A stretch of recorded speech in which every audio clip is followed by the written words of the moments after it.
Welcome, welcome,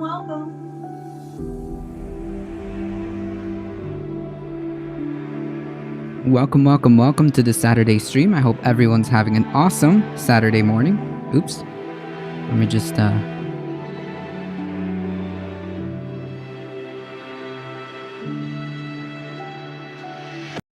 Ooh, how's everybody doing? Hope everyone's having an awesome Saturday. Caturday.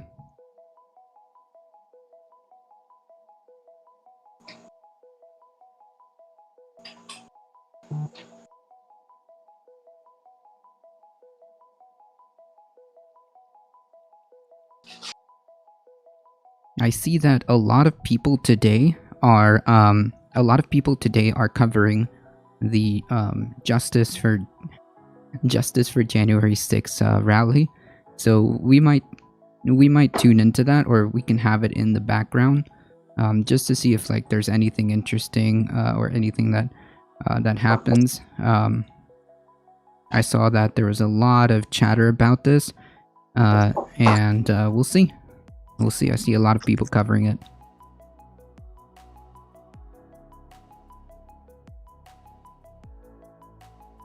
Oh, it's such a mess in this studio. It's disgusting. It looks good to me. Yeah, well,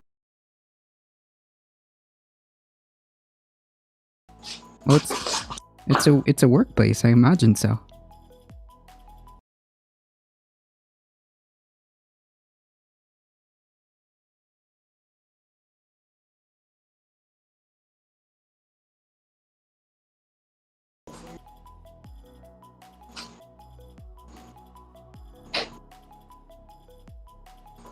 but I am working on cleaning it up. So there's that. That's kind of what I'm going to be doing today. I'm going to be cleaning. I'm going to be doing a little bit of filling and prep work on my workbench.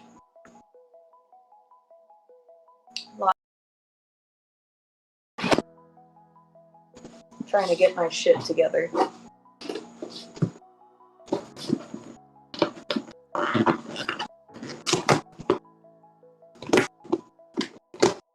Shame.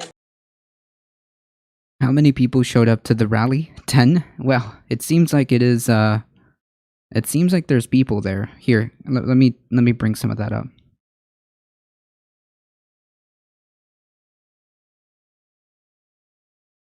Nope, wrong scene.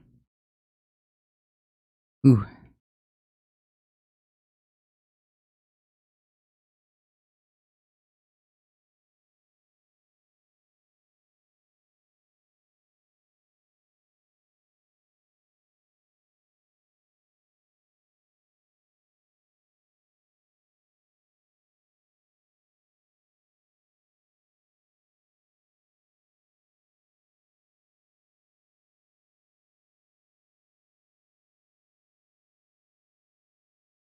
It's for everyone in Arlington National Cemetery. And it's for all these law enforcement officers, too. The law enforcement officers are on the front lines every single day defending our rights. They're defending our rights and putting their lives on the line. So yeah, it's kind of hard to hear because the volume is so low in this rally that like I can. January 6th, they are not our enemies. Our enemies are those that will deny people of their constitutional rights and then take a narrative that labels all of us terrorists. So basically, their argument is they're all about the constitutionality, and they're basically what it sounds like to me is that they're really big mad that consequences would happen. God bless America. Thank you.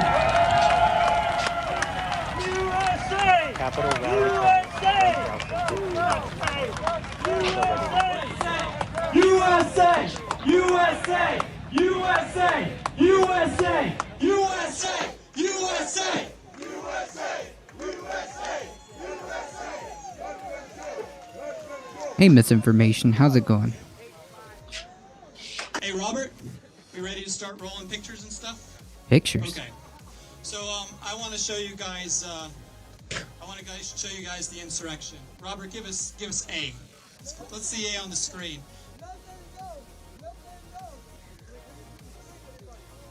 Now, I don't know if you guys can see that quite from the sunlight. It looks like the picture's a little cropped. But that's Alexandria Ocasio-Cortez leading. No, do not boo her. No. We're not booing people today, okay? We're not booing. What? But that is her insurrection, right? At the speaker's office, interfering with government business, What? trespassing, parading. Let's see the next picture. B. Let's go to B, Robert.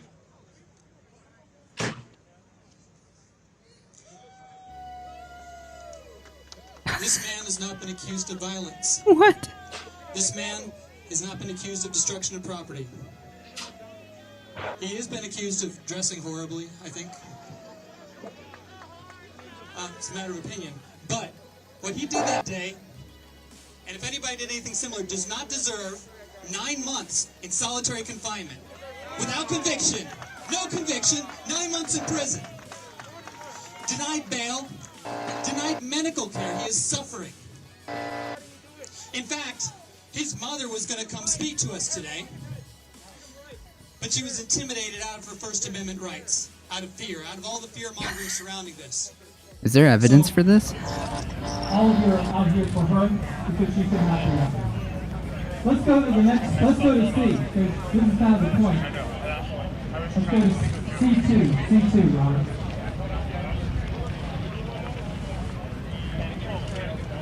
I'm sorry. I spent all morning writing a poem to help believers understand something. Now, I put that up there because I showed you one picture. Cringe, Drew. It's the same picture. It's people exercising the First Amendment rights in the wrong way. And I admit it's stupid, and I admit there should be a penalty to it. I support it. The thing is that historically, at the Kavanaugh hearings, where people were arrested over and over again for storming the Senate office building, they stormed the hearing. They arrested, bailed out, went back into the same thing that day, over and over again. It's the same picture. You know, Robert, let's see C. I know, because it's a meme. A and B are the same pictures. That's the joke, right? Forgive me if that one know what anybody's saying. A and B, AOC, and our shaman friend. It's the same picture. They're doing the same thing, engaging the same behavior, but very different outcome. Why? Not because of what they did, but because of what they believe, that it's unconstitutional, that is immoral, and that's what makes them political prisoners. So let's go to image C, please. Now, whenever I've been interviewed lately, the media always likes to run this footage next to me of the most violent moments of the rally, of the protest on January 6th. Even though I expressly say anybody engaged in violence belongs in prison, we're solely here for the folks who've not been charged with any kind of violent activity, assault, or destruction of property. They always run the B-roll next to me because that's how disingenuous they are. That's just how they operate, right? Can't do anything about it, really. But that's pretty much, those are the people we're talking about. These are folks who are assembled in statutory form, being peaceful. Now, let's see image B, please. So those are people illegally assembled in that building, being rounded up by police officers with zip ties. They were all released that day and fined between $35 and $50.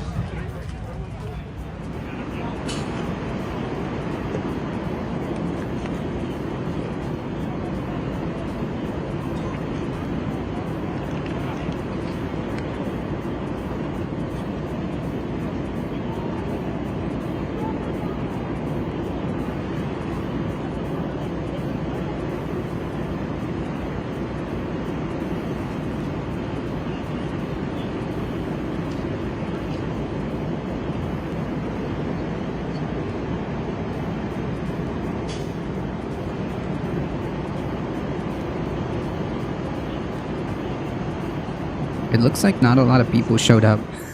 And being rounded up in the middle of the night and dragged to Washington, D.C., denied bail, had their lives destroyed, losing their homes, losing their jobs, some cases losing their marriages because of the stress of it all.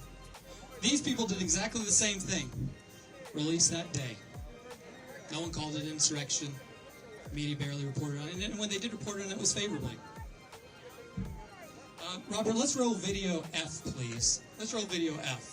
It sounds like it sounds like people complaining about like turn up the volume, please, if you can. The consequences of actions. That's literally what it sounds like. Footage, Listen, this is footage of President Trump's inauguration. It's a large crowd, clad in all black. For the folks who are like super into for the folks who are like super all about personal responsibility, it seems to me like they have a hard time wrapping their head around that concept. Hey, Chai Bureaucrat, how's it going? Do you think that Capitol Police intentionally segregated the white? Well, I don't know about that. That is an extreme stretch. I don't know about that.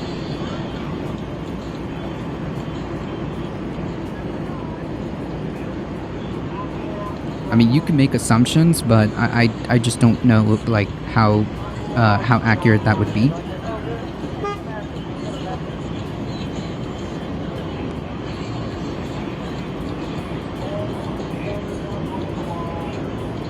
What you just said about personal responsibility has been my thought for years.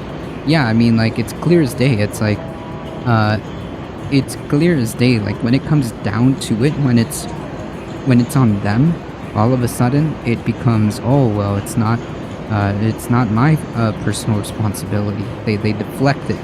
It's very interesting. It's very interesting. So it's not the fact that they decided to do the actions that they did. Oh no, it was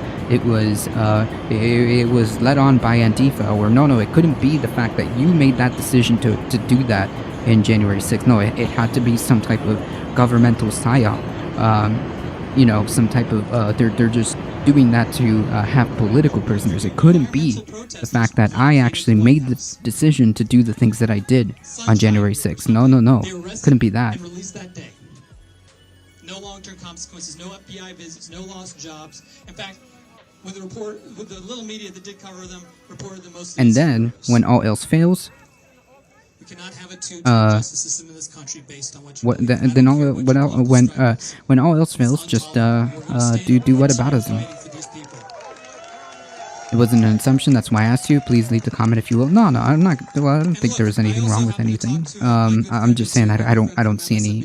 I don't see any evidence for that. I asked her a question yesterday. I said to her, the Capitol Police leadership, they announced that 6 officers have been sanctioned after 30 investigations into their behavior on January 6th. Now I asked her, do you know what they were sanctioned for? I got a blank stare back. And the reason, it's not her fault. It's because they haven't said. It's just an ambiguous press release saying 6 officers were sanctioned and had their careers damaged for something that happened on January 6th. Who intentionally got the invaders to chase him around the building?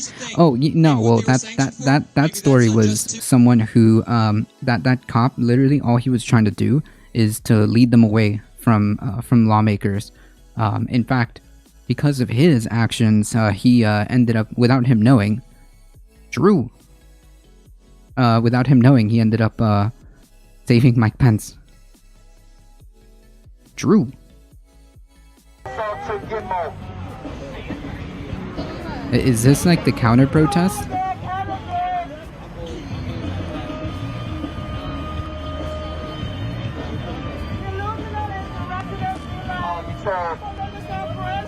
Trump supporters to Gitmo? All the insurrectionists to Gitmo? Maybe like give them the death penalty. Fuck it. No.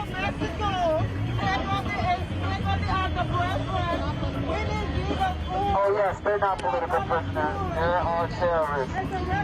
All Trump supporters that insurrected the Capitol, you are not political prisoners. Yeah, it's really weird that they would refer to themselves as political prisoners. It's very strange. It's very strange to me. Bleep Blop Ben rating with a party of 105. Thank you so much. Look at that. Super poggers. But I want to applaud you for a moment because Austin Bleep, thank you so much for the follow. Courage to come out here today. Hey, Bob Dragon. You have my respect, and I also am eternally grateful to each of you for trusting me. Because I was the one that told you to come out here. I was the one that told you get here safely. It wasn't a false flag. And so many voices on the left called you killers and slandered Feminist you. critique. Y'all are really weird. Howdy. Ooh, I see a couple of the Dragon Squad has joined us. As the storm happened, it's in process, right? It's in process. but you stood up, you withstood that. And look, what is... If you don't already, please go follow twitch.tv/bleepblopben. It's a dirty secret, okay? Please go give them a follow. Please go give them some support. They're also... excuse me. They're also on TYT, I believe, Friday afternoons, about 4 Eastern, if I'm correct. Seth and Rosen, thank you so much for the follow. That guy named Tiny, thank you for the follow. I appreciate that. The Dragon Squad is everywhere. True, I see that. Could have sworn the storm was today. But that's what they want, because it's easy to deal with the political opposition that's violent. But what's the I saw that a lot of these folks were telling people that they were telling people that actually this January anyways, they were telling a lot of these folks that actually this rally is a government psyop to try to get people baited. So hopefully that means that the original count of people got vastly reduced. So I think that is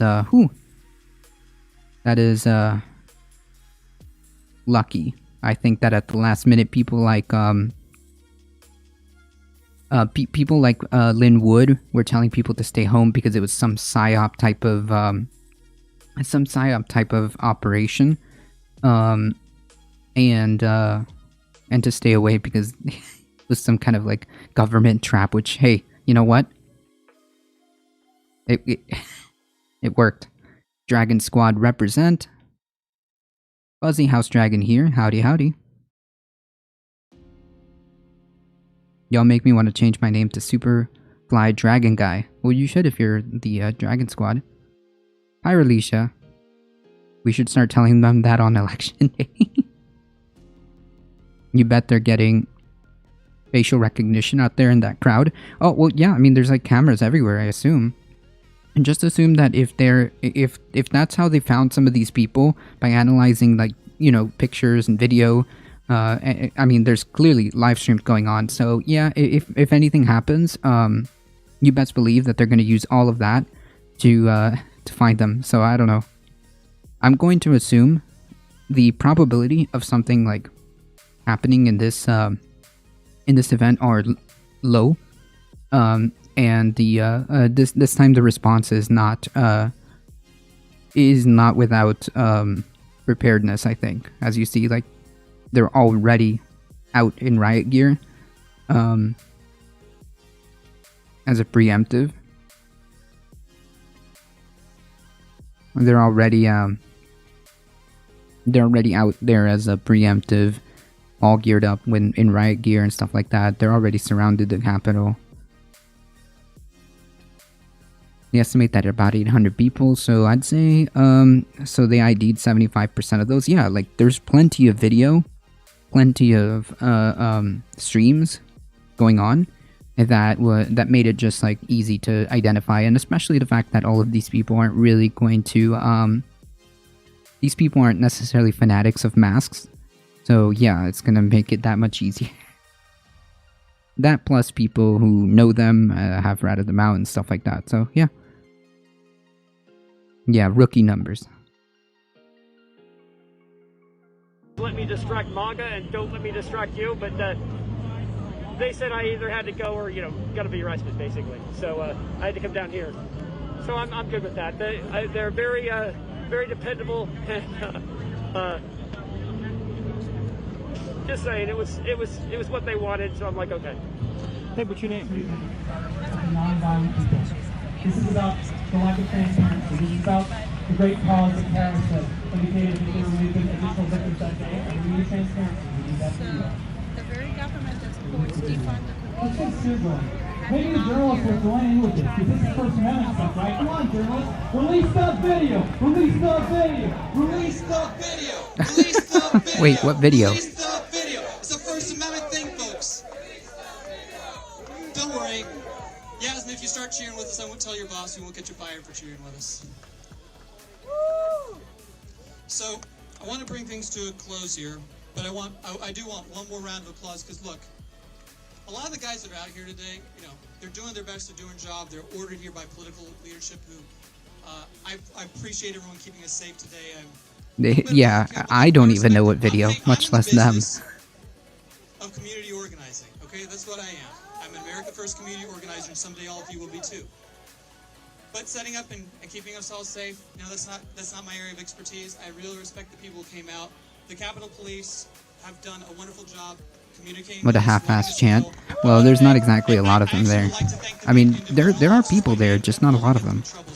Thankfully. You have our eternal gratitude and respect. So let's have a round of for all the police officers out here today, from Virginia, from Maryland, from they flew in a SWAT team from Puerto Rico. They were so worried about us. Wait. And I want to give us some exit instructions, okay? Wait. So DC is historically a pretty dangerous city. What I'm asking you to do is, I want you to leave. We're going to play exit music, and my good new friend Robert knows we're going to play on exit. On your way out, give a smile and a wave to any cop you see, okay? Just give them a smile and wave. Tell them we appreciate their service. Except, wait, does anybody catch the richness of this? That's not exactly the sentiment that happened in January 6th. Believe it or not, unlike other rallies, remember, this is the this is a January Justice for J6 rally. Remind me, what exactly were they doing? Remind me what these same folks were doing. January 6th. Oh, that's right. They were assaulting the police officers with back the blue flags and American flags. And then have the audacity to chant USA. So, God bless you all. Leave in large groups. If you see somebody walking out alone, say, "Hey, why don't you come with us?" Yeah, they were chanting "Hang Mike Pence." And I want you to stay safe. Yeah, give them again. just a little on the way out. You heard it from everywhere, but I want you to go back out there and tell them that we're not giving up on this. We're not giving up on protest culture. We're not giving up on petitioning our government. We're not giving up on the First protest Amendment. Culture? And wait, so now we're by the dark voices saying that apathy and even violence are the only answers. What? We reject that. And you go back home and you told them you came today, and you tell them what you saw. What? And anybody that told you that this was a false flag attack or a trap or anything like that, remember their names and never trust them again. Linwood. You're talking about Linwood. God bless you all. Hey, jam tune. America forever. Oh, yikes. Ooh, yikes. Now go home, please. Thank you. Yikes. Wait, did Trump actually say that? If Trump said it was a setup, then they shouldn't, by their definition, ever trust Trump again. Okay, what have I been missing? I've been down there and haven't been able to hear a damn thing. I'm done talking, so go home. So what we were watching, so basically, there is a rally going on today.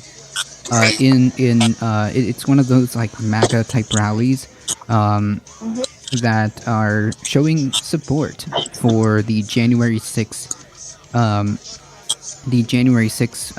people who have been in jail, and they're out there trying to protest and make speeches about how they're political prisoners or whatnot, and like, I don't know, it's funny. I just think it's funny because like, this guy just finished saying, like, in case you weren't able to hear it, but this guy was saying... I wasn't. Okay. Hold on, that's really loud. This guy was saying that, that anybody who said that this was some kind of governmental setup, should never be trusted again. And it's like funny because like one of the biggest names in this type of movement, Linwood, said that everybody should be careful because this is going to be a governmental setup. And I believe, from what chat is telling me, that Trump actually said that as well. So I guess by that logic, those folks should never ever trust a single word that Trump or Lynn would say, which is, I think, pretty true. But you know, it's just funny how things work. He did do an interview with CBS, and he thinks that the rally today was a setup. What's the turnout? About 80? It wasn't a lot. Was that a shot of tequila? I believe so. Or using the Trump vote calculator, it's an unknown number, but it's at least 1 million. Yeah, it's at least 1 million. Polls are not always right. True. Hey, my baby. Oh no. Hi. Hi, my baby. Look at my babies, guys. You're on camp. Yes, they are dinosaurs. Hi, Pixie. They are dinosaurs. Thank you for the follow, Firefly Whisper. Look how sweet. There's more birds in this. There's more birds in this coop than there are at that rally. True.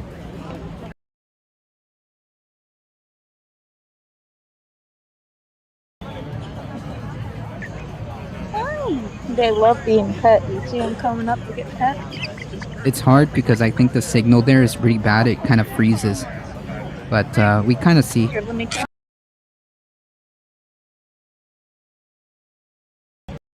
Okay, maybe. I think that's a little better. It's a bit laggy, but that's okay. We can see. We can see the baby chickens. Chirp, chirp, chirp, chirp. Oh, I'm sorry. Chirp, chirp, chirp, chirp, chirp, chirp, chirp. Come on. It's okay. I plan on raising my own chickens one day. Well, these chickens in particular are cute. Right? I think that these chickens in particular are And then you are see cute. the big ones. Yeah,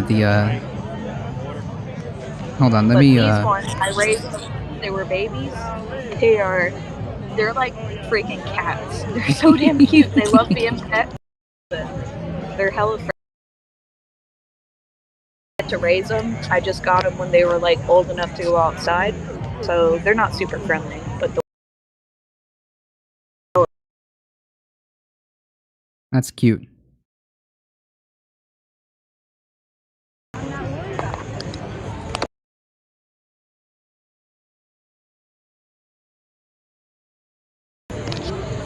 oh no. Oh, I know. Come here. Come here. You want me to hold? What? What'd you do, Medea?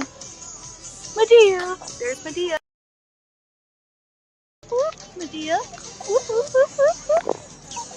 Oop, oop, oop.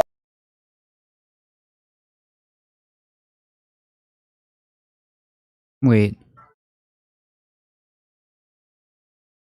He's outside the coop. Wait, what happened? Hold on, you froze there for a bit. I had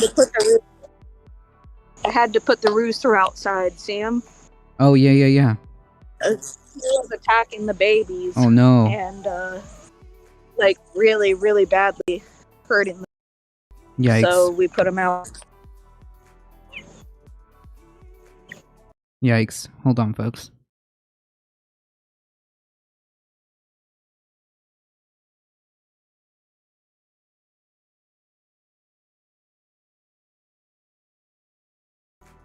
Hi. I know you like being pet. Yeah, it's a bit okay. laggy. Alright.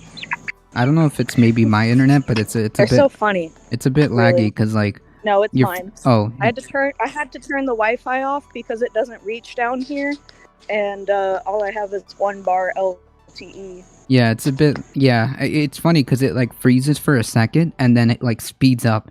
It's The funny. babies. Yeah, I see them. There's a bunch of them right there. That's cute. You're fine? Okay, cool. But anyways, that's where I had the babies in this cage. And then that's my expansion for the coop that I'm going to be attaching to the back. I'm going to take the nest box and put it on the back of this and attach, make that the rest of the coop. I already have 2 pieces of tin up there I'm going to make the roof out of. I finally am gonna maybe have the time to do that tomorrow. I won't have the time Cool. today That's pretty because cool. we're gonna use up all my sunlight. And How many we're going up to Delana to sell my new job. Oh, can you tell us a How little many bit about what? that? If you want, if you can. How many what? Can you tell us a little bit about that? About the awesome news that you got a new job? I'll do that, but you asked me how many something, and I didn't hear how many what. Oh, I actually don't remember now. Was it how many chickens? No, I think it was how many. I have Oh, 14. I remember. I have 14 hens and 1 rooster. I remember. Look at my cucumbers coming in. Nice. See them? Yes, I remember now. How many hours of daylight do you usually get, more or less, until when does the sun go down?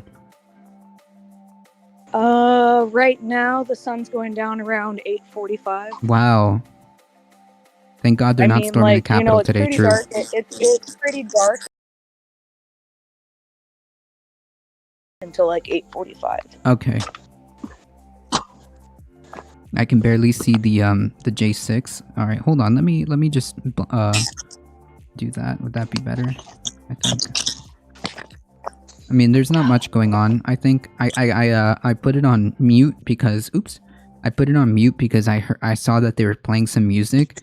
So yeah. So even if it's like music that's happening in the background of a live event, even if that's like happening, that could get me that could make me have to nuke it. So it's just the way it is. 9/18 is the big day. Yeah, this is the big day right here.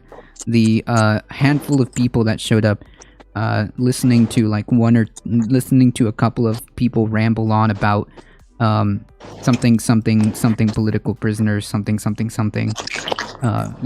It's kind of pathetic, but hey, you know what? I'm glad that nothing so far has happened, and I'm glad that I'm glad. Yes, the Dark Force. That's right, Bob Dragon. And I'm glad that they took it seriously this time. And you know what? That's good. And I'm also glad that there's such divisions even within that movement, that you have like the biggest figures trying to say that this is some type of like government trap or something. So you know what? This is honestly probably the best case scenario that could have happened. Yeah, Patriots. Okay, dude. Anyways, I don't know if anyone's like if anyone's actually covering it on the ground. I certainly would. I honestly would not have wanted to go there. But you know, I'm just glad that it turned out to be a underwhelming show. An underwhelming show, which is great. That is not a bad thing. That is not a bad thing. Literally, it's like not that many people. Hey Eric, how's it going? It's not a lot of people. And yeah, cool. This is probably the best case scenario. True, Bob Dragon. I mean, like, for those... Ouch. For those who were here when January 6th actually happened, there was about, like, 70 plus folks that were here, and we got to watch it go down, or at least the beginning of it go down live, and, man... For a moment there, I honestly thought that we were about to witness another event, but you know, as of course, as soon as I turned it on, and as soon as we started reading the articles about how people like Lynn Wood were saying to not go and stuff like that, I'm like, oh, this is going to influence a lot of people to not go. And I'm pretty glad that it just happened to turn out this way. And ooh, I mean, like, can you imagine if like the full like intention of people that were planning to go? I mean, like, if I'm correct, Lynn Wood has I think we went over that article, has about 800,000 followers on some type of alt media, Wow. Yeah, so you know what? That's probably the that's a lot of followers, so hey, you know what? Oh, and it's over. No way. Unbelievable. Ooh. Well, that's good.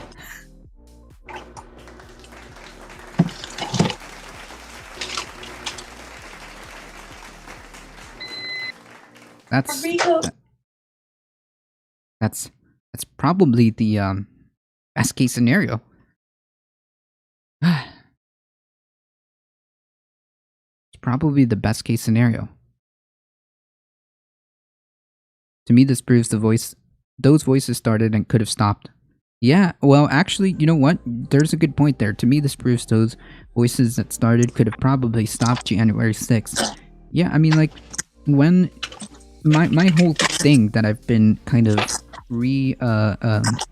that I've said multiple times. Reiterating. If you have a platform, or you know what, even if your platform is small, even if your platform is huge, it doesn't matter. I think that you, as a creator, as a politician, as a media, right, you as a creator, as a politician, as a authoritative figure, as a media person, all of these things that has influence, you have a responsibility. What you say and how you say things really does matter. You know, what you say and how you say it really does matter. Whether you're the president, whether you're the head of, I don't know, the health department, whether you are a prominent host on cable news TV, whether you are a political streamer that has tens of thousands of viewers or 50 viewers, it really doesn't matter. That's pretty big enough. It's big enough to have like some type of influence over a handful of people, one person, or 10,000 people. It doesn't matter what you say and how you say it. It should be I don't know, yeah, like it should be kind of in the back of your head as a content creator, right, or as a media person, or as a politician, or as a authoritative figure on anything, right? I mean, because people, well, I mean, tend to trust that, right? I mean, like if Dr. Fauci says tomorrow that if Dr. Fauci tomorrow says that, you know what, X, Y, or Z needs to be done, like there's going to be a large chunk of people, not everybody, but who respect that authority and will say, oh, you know what, X, Y, and Z needs to be done. If tomorrow the President of the United States says, you know what, we've got to, I don't know, X, Y, or Z, just insert whatever, people are going to tune in and say, oh man, the President is saying X, Y, or Z. Like, there's going to be a huge chunk of people that take that to heart, because they're supposed to be an authoritative figure. So it just stands to reason that no matter what, even musicians or whoever has a very, very large platform, or a platform at all, whether it be big or small, if you have a platform at all, what you say and how you say it matters. Period. I don't think that's a big ask to have some type of modicum of responsibility, you know. Like, I don't know. It just seems kind of weird to me that like people just think that there's no consequences. Like if you have like tens of thousands of people in your live stream, that you don't have some type of like responsibility to like be accurate, or if you don't, you know, understand something, then just simply don't talk about it. It's okay, you know, it's okay.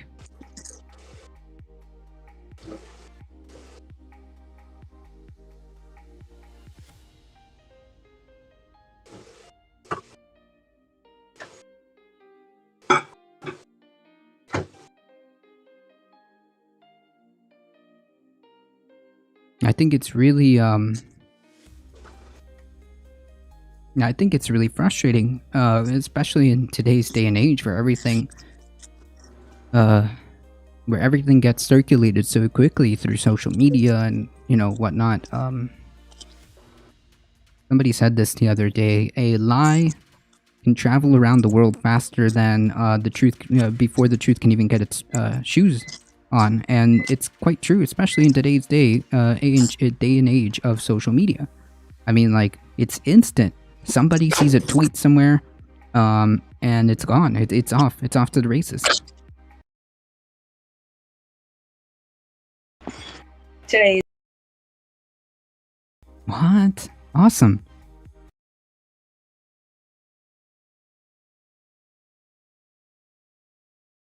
but the rest are from today. Pretty cool, huh? Yeah. The dark brown ones are Medea's, and the rest of them are the other chicks. And Medea's looked like this when she was young, but as she got older, they got dark brown. So Yeah, I see that, like, the always the more, like, from what I see, just from visuals, like, all of these, like, hyper, like, super organic eggs always look like really dark brown. They look like that. well, type of chicken. Oh, Some chickens, true. some lay white eggs. Yeah, some no, lay you're blue. right. You're right. So I have 4 Plymouth Barred Rock chickens. 1 is an adult, 3 are juveniles. The adult laid these dark brown eggs. The juveniles laid these light brown eggs. When Medea was a juvenile, her eggs looked like this. They got darker and bigger as she got older. So Interesting. I'm just, like, showing the difference between the eggs in a young Plymouth Barred Rock and an adult Plymouth Barred Rock. Mhm. Interesting, isn't it? Yeah, I mean, I'm gonna be honest. I don't know a lot about, like, chicken raising or, like, chicken. Me either. I'm learning as I go. True. Those are, we just keep our eggs. We don't have to refrigerate them, but we do. Yeah, I mean, it works, right? Oh, Oh, my you know, cats get into them on the counter. I also was, like, watching a video from, like, old ways of, like, sustainable living and stuff like that, and what they used to do is they used to make, like, a concoction. I forget what it is that they, like, made all together, but you could keep eggs throughout the entire winter without a single need for refrigeration. It was some type of mix of Were they whatever. pickling? Hmm? Did they pickle them? Well, not. Because, I mean, Not if you have an egg fresh out of the coop and you don't wash it, they're good for at least 2 months. Yeah. They last longer because of whatever So layer. what happens is when the egg is laid, there's a protective film Mhm. around the egg. Yep. So if you wash the egg with water, even it takes that away, and you Yep. don't have that. Yep. And then you gotta fridge it up. If you don't wash it, then it's good for at least 2 months. Yeah. So- Yes. Which is the reason why we have difference in Europe and stuff like that. In Europe, they actually They're not allowed to wash the eggs. right. there. They keep that protective layer or natural barrier, and they're able to continue keep those eggs for longer outside without refrigeration. But what I was watching, and maybe when I go back throughout my entire thing, I'll send you the video. But they made, like, You some.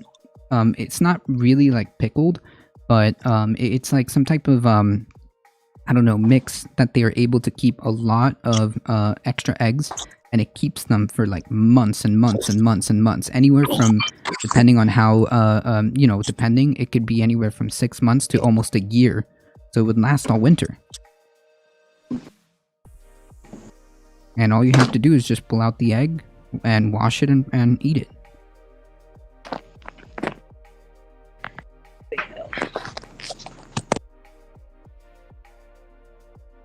Outside now.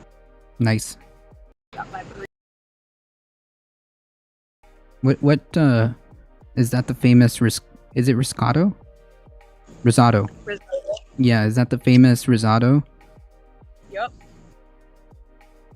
I made one for my partner, and she cooks really delicious food. And she texted me. She's like, "That's the best I've ever had." I'm like, "Oh my god, don't spoil me." Oh man. I gave you the. Yes. Look at that. Well, as soon as Order the risotto from Amazon. It's a 4-pack for $15. I've got some spinach pasta. That's in the fridge too. Sorry, in the freezer too. So. Oh man, so good. Oh, by the way. I chop up 2 jalapenos and an equal amount of red onion, and I dice them, and I put them in my pan, and I put a pound of meat in there. For me is chicken, but you can use whatever you want. And I add cumin, garlic powder, paprika, Italian seasoning, salt, black pepper, and white pepper. Can you substitute and I cook that all together in the same pot?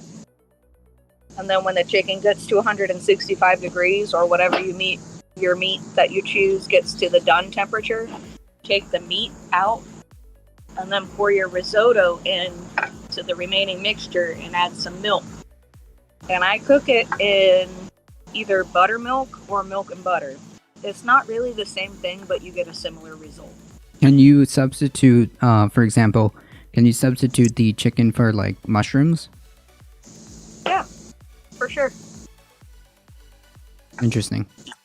And so after I pull the meat out, I add my risotto packet and some more milk into the pot, and I cook that, and I keep stirring it up with all the veggies and the spices and the fat. And in my rice cooker, I make a half a. When both of those are done, I mix them together. I add the meat back in. I stir it all up. The meat is so tender, it just breaks. And it is the best thing I have made yet. Nice. Eating it every day for work since I made this recipe up. Hey, sometimes you just come across something that's good, yeah? And the people that I've been working with have been paying me to bring them burritos to work. Nice. Cool.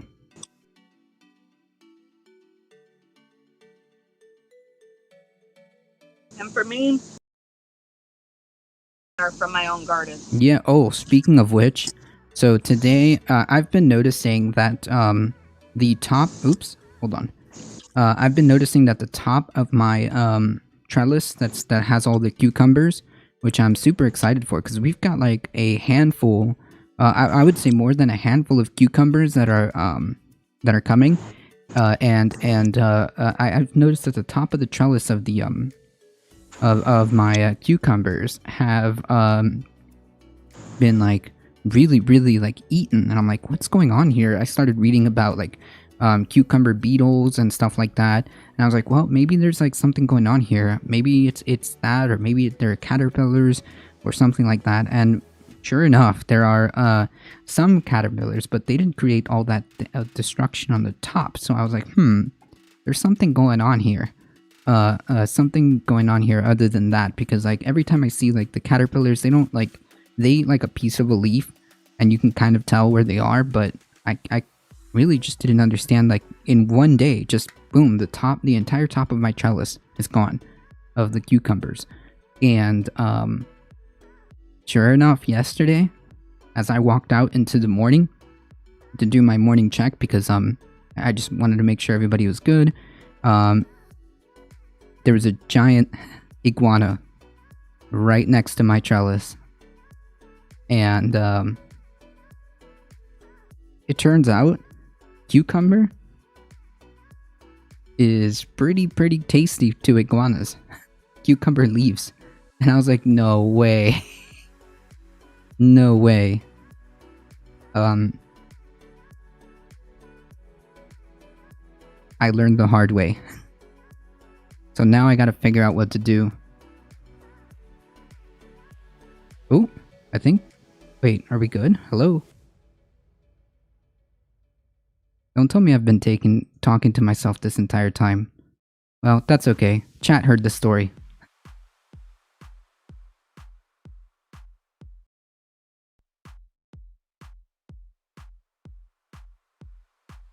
Hello, hello. Rip. I think maybe the connection died. Well, that's okay.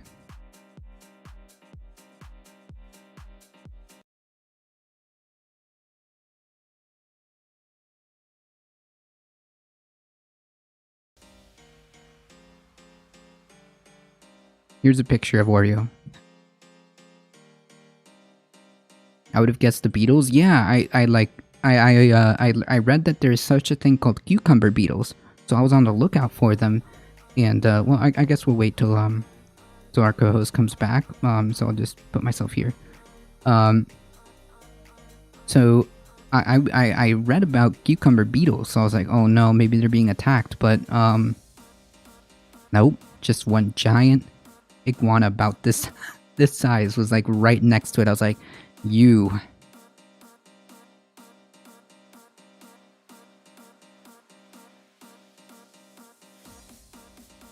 Oh, I think, wait. Wait. Are we good?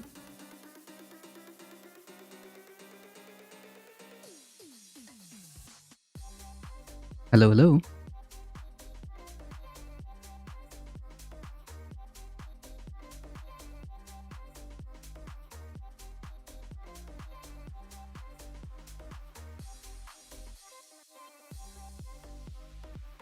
Can you hear me okay? Okay, so I see that I see that you like said something, but I can't hear you.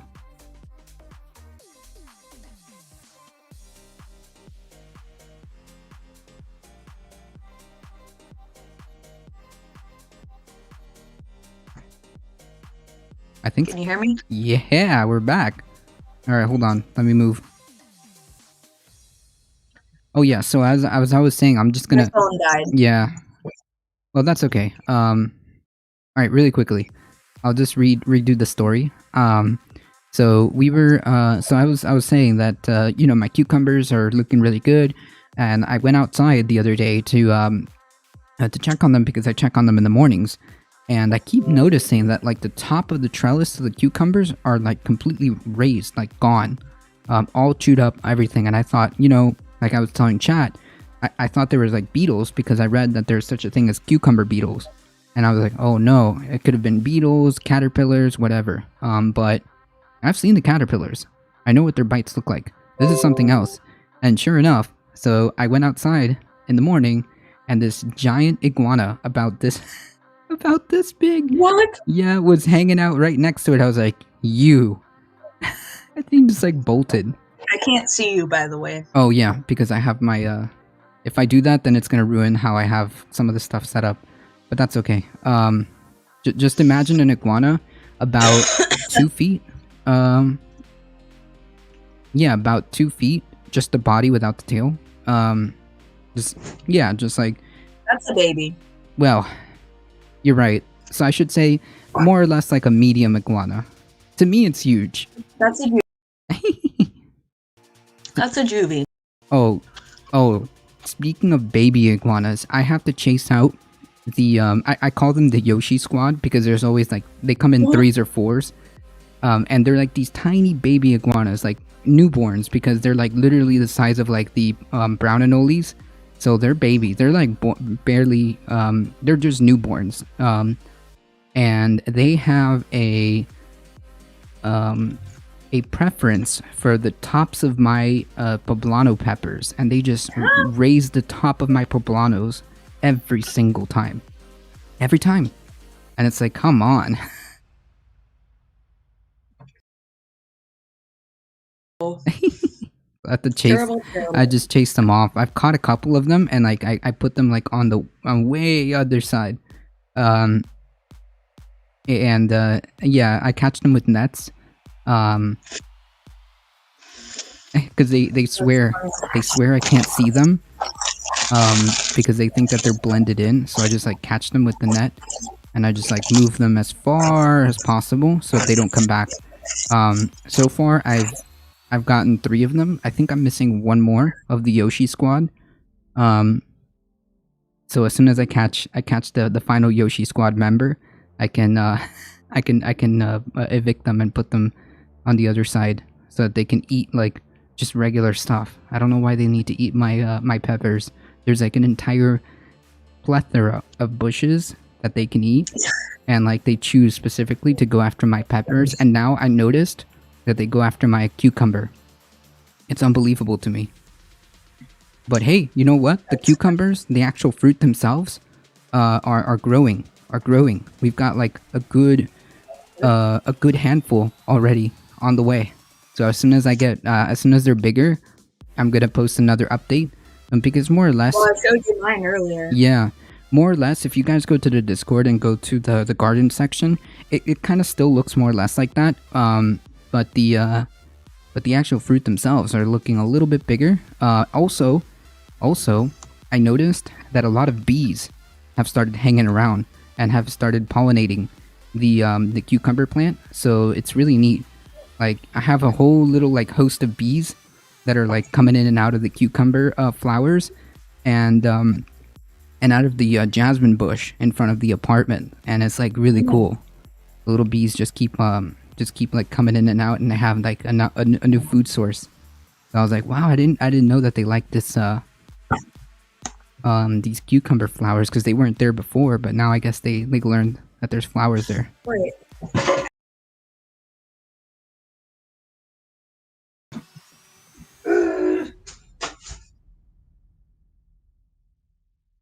Oh, I think she might be bringing a cat, folks.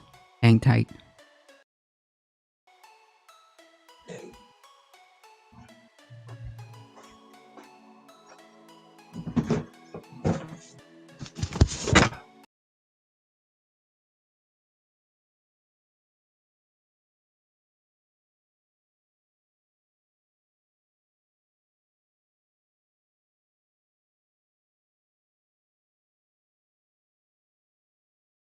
Oh, there's a charger down there, yeah?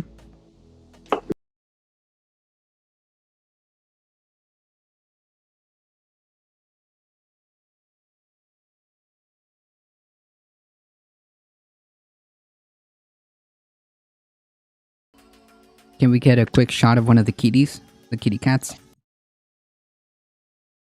If they're around. They're not. Alright, if anything, I will go hunt down Vaquita before. So folks, just as a par for... That's weird. A par for the course, it is Saturday Caturday, so there's always a guaranteed kitty cat on stream, 100% guarantee. At some point in this stream, there always will be a kitty cat on stream. That's kind of the par for the course. Came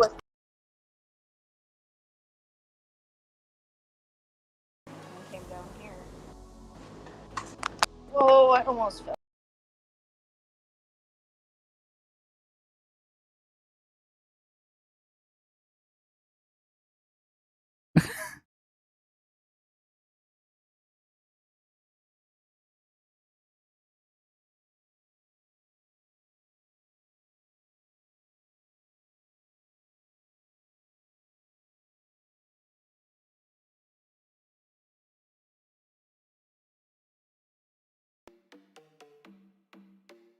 Wait, they're just... Uh-oh.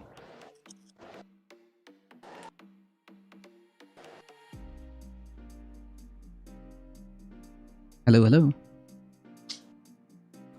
Okay. Whew. Alright. And you can hear. Yeah. Although I kind of...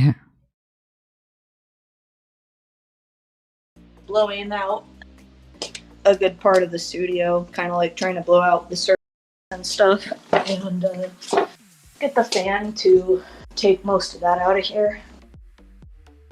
Oh man.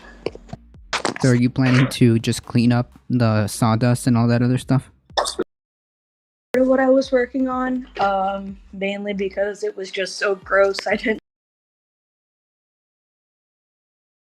work to do, and I'm going to make more of a mess, but at least it's not as bad as it was. I guess is what I'm trying to tell myself, anyways. Well, I mean, you're, jeez, you've made so much advancement on the studio. Oh, for sure. Difference between where I was and where I am now. Yeah. I'm sure. The shop is as far as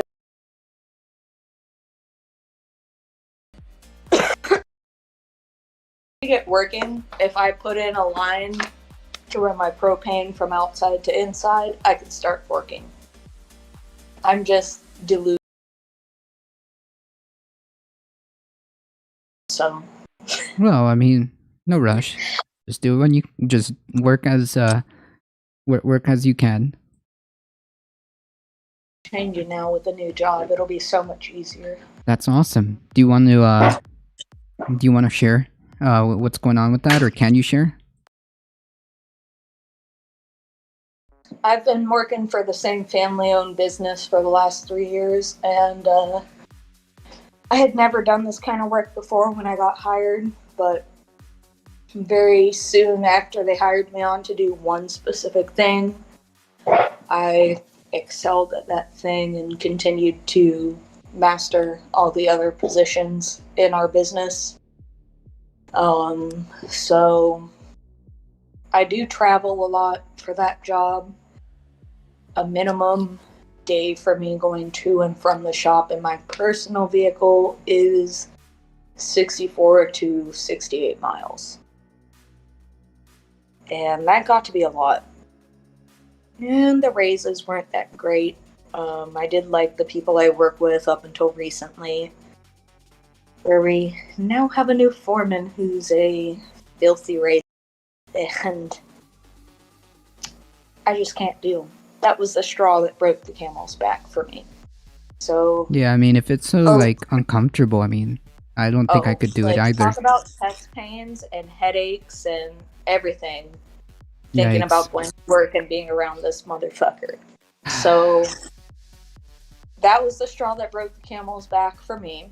And I finally decided over a year ago, I had a recommendation to go work for a company that does the same thing I do now. But it's 7 miles from my house. Nice. Wow, I think that's huge. 32 miles from my house. That is huge. Right? So, you know, the ad said it was 5 days a week, and I was working 4 days a week, and that was a turn on. You know, that coupled with the fact that I felt loyal to my employer, I never pursued it. Yesterday, for whatever reason, I had another job interview that was also like an hour away. I totally blew it off, and instead I called the owner of this other cabinet shop that's in Jasper where I live, and immediately he wanted me to come in for an interview. So I walked out of there and am going to be making almost twice as much as I was making, in addition to being able to set my own schedule week to week. Whatever I want to work is when I want to work. And I'm making almost twice as much money. Well, that's good. So, like, you know, not only, like, do people... It also goes to show that, like, sometimes, like... Man, there are reasons why, like... I'm sorry, but, like, there are reasons why, like, you don't want to have, like, such a like hostile work environment, because like even your best even your best employees who work so hard for you and things like that are willing to jump ship. Let's be real. Like, I mean, working for my boss for 20 years, and she's going to try and come work for me at the new shop. Nice. What does that tell you about what's going on? Yeah, I mean, like, imagine like having to even like it's just cringe. It's just cringe. Like I couldn't do that. Better go. Bad guy named Tiny. Better go buy yourself a lottery ticket. You got some jackpot luck energy. Nice. I appreciate that. I did go buy myself a good bottle of scotch last night, which can explain a lot of how I am today. Well, that's okay. I mean, like, I think it's warranted, especially getting yourself out of that. Like, I'm gonna be You honest. have no idea. I have had literal fucking recovering. My lungs are scarred and all that. And stress headaches. And so has everybody else I've been working with. But the owner, for whatever reason, is not listening to any of us. And he talked to the guy and nothing changed. Yeah, I mean, like, So, you know what? For my partner, who her children went to the same school as the owner's children, they grew up together, this, that, and the other. She's worked for him for 20 plus years. For her to consider leaving and for her to say, you know, hey, I love you. If you don't do this, you're a fucking idiot. yeah. Yeah. I mean, like, I realize 100%. I'm going to save $200 a month just not driving there. yeah, and Number one. number one, I'm also going to be making like $1,000 more a week. and like, not even that. Like, it's very interesting I'm that, gonna like, be even happy. I'm not gonna hate going to work anymore. I used to love going there if it was a 15-hour day, you know? right, because you just wanted to, like, This guy is so fucking creepy. I just cannot cope. I really can't. My partner will go out to break and we timed on my phone with the camera and I timed it. This mother, every time she leaves to go to break or lunch or to go home, he seconds and like right up next to me. Not only yikes. Not only is that sexual harassment, but he's a filthy fucking racist. Wow. And how long? I have 2 black sisters, and I wouldn't cope with that, relatives or not. But the fact being that I have 2 younger sisters who are black and who have dealt with this shit, nah. Yeah, and like, Not can you imagine? I've broken noses for less than this. Can you tell me, if you're comfortable, how long did you have to deal with that? Okay, so you guys remember when I got sick and I was missing work and all that? He started like the week before I went back. Wow, so this guy was a new guy, kind of, right? He is a new guy, and for whatever reason, he's more important than literally everybody else at the shop. Wow. Okay, so We've already had one person quit, Yeah. and the guy was kind of a fuck up. You know, thought of much of it, kind of thing. But my partner and I have been complaining about the sexual harassment and about the racism. We had yellow cabinets that we painted, and he kept saying, cabinets, you can't tell me those don't look like China. Yikes. Like, Wow. and the N word is his like Oh my favorite. god. You know, it's funny. I mean, like, this is nowhere near that, but back in the day when I used to be a web designer, with me and my best friend, we had we worked together at a web design place and somewhere in downtown, and like, as soon as like this one new person came in, like, and we kept saying, like, you know, this person, you know, never mind,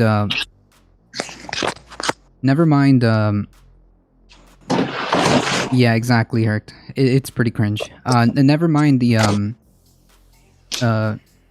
comments that we kept saying, like, hey, you know, this person isn't, like, you know, doing their job right. Nothing to that level of, like, you know, being racist or anything like that. But like, the point is, like, you have loyal employees who have been there for years and trying to tell you something, and like, you know, and right, and then the new person gets the complete like say, and we, instead of listening to what we were saying, we both got axed instead of like listening to what we were saying. But yeah, I don't know how you could deal with that even for that long. I'm just glad that you're getting out of there. To pay your bills. Well, that's true. That's true. Jesus, talk about like a massively uncomfortable, hostile work environment. Unbelievable. So I'm done. Offer.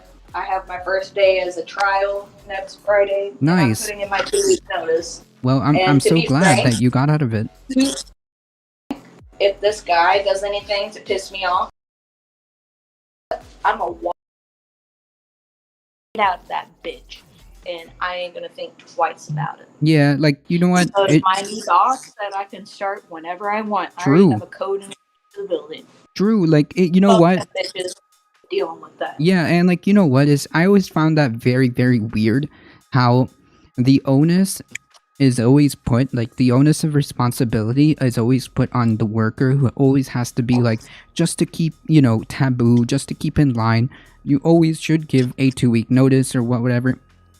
But I'm gonna try. But the company doesn't have to return that same favor. A company tomorrow. My boss may come just fuck right off. Yeah, exactly. Tomorrow, tomorrow you can walk into work and they'll be like, you know what, you're fired. Get out. And like, what are you gonna do? Nothing. Right.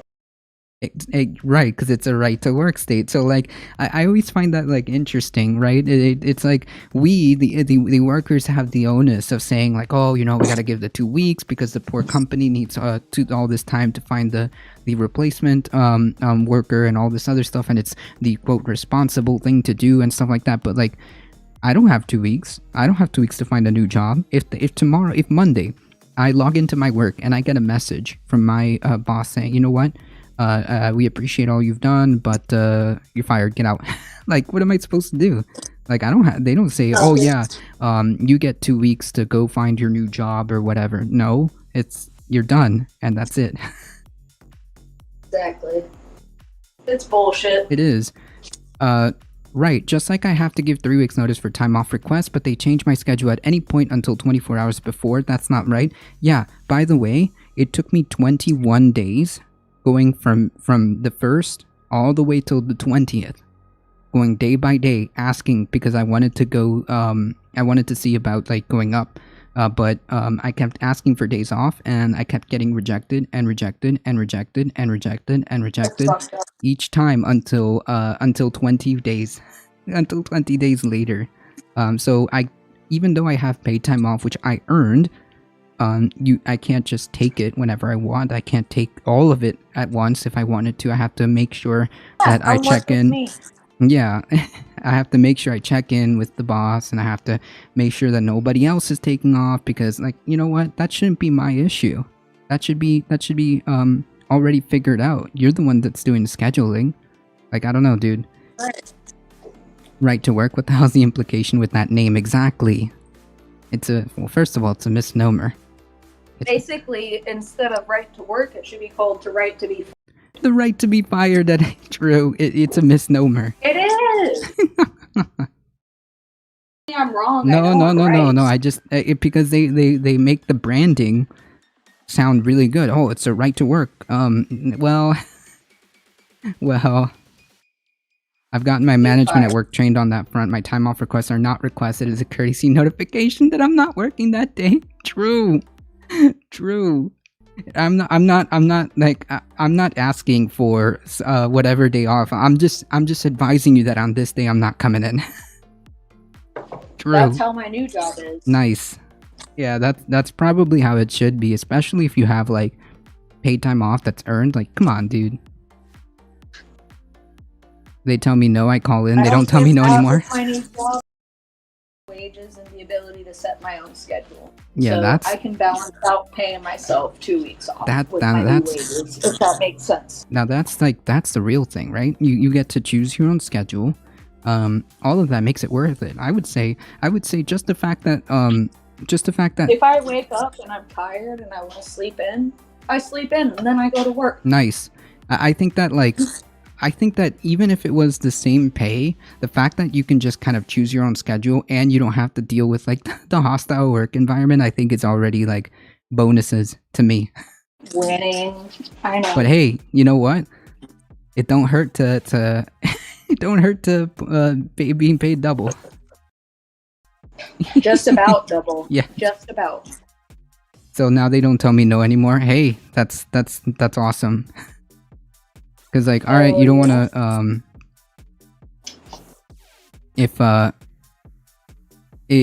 I wish there was like legitimate sick days as like a requirement.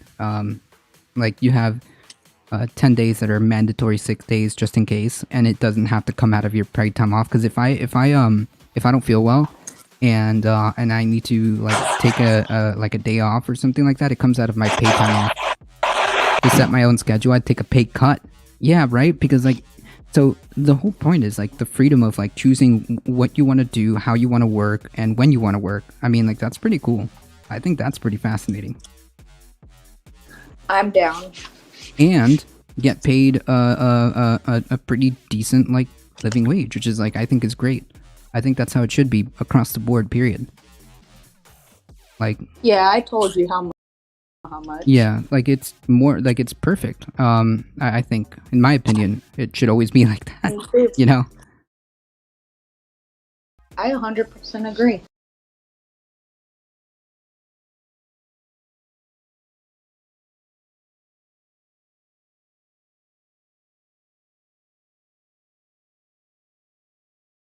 I've just never heard one thing said. Oops, sorry. I just never heard one thing said to justify the right to work name, not even a lie. Right, because it's a complete misnomer to make people think that I think that this was like a branding kind of campaign so that people would be fine with it, and they didn't bother to read the fine lines of what that would mean, and you know, now this happens, you know. You don't have a right to work. You have a right. True.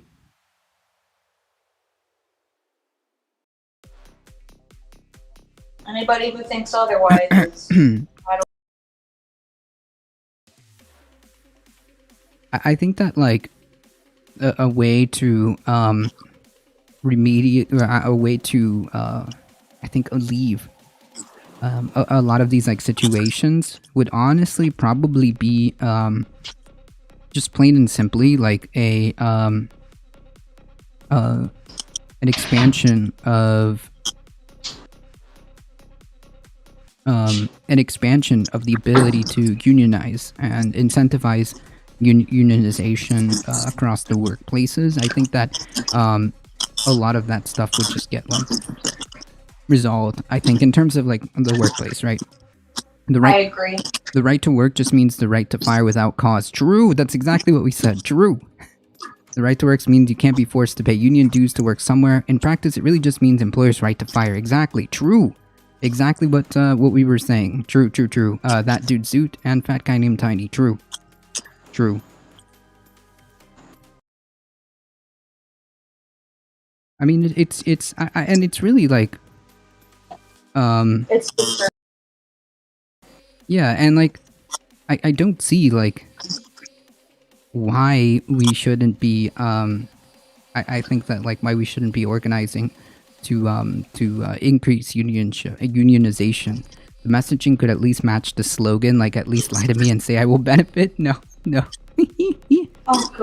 You don't even get that, Irked. Sorry, we can't even grant you that one. Right to work laws were one of the biggest legislative mistakes in the last 50 years. I think for labor, true. I think that for in terms of like labor and workers' rights and stuff like that, I think that's true.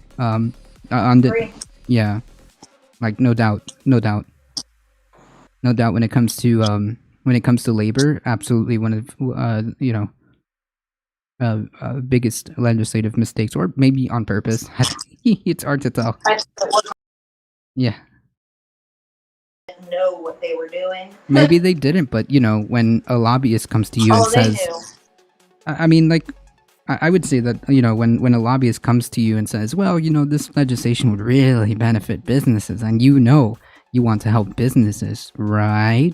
And they like never really look at it, just sign off on it, rubber stamp it.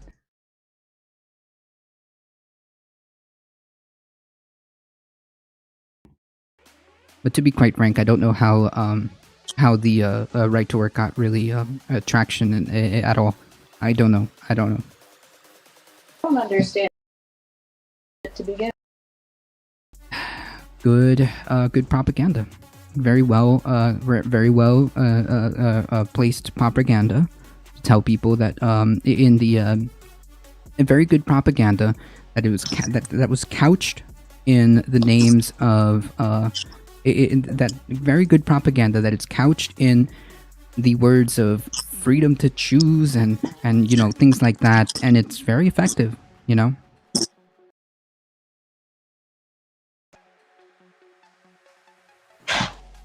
Propaganda, that's right, Jam Toom. See, we're on the same vibe.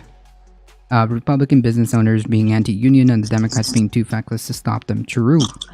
Well, to be fair, like a lot of, well, I don't know if it's feckless or just like the ability, or maybe they just are completely fine with it too, that they've not really done, much for labor in quite some time. The Democratic Party has not given labor a decisive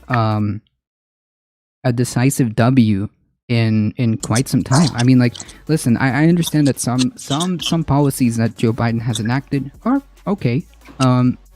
Some of the rhetoric, that Joe Biden was talking about how like Amazon workers have the right to unionize and things like that, fine.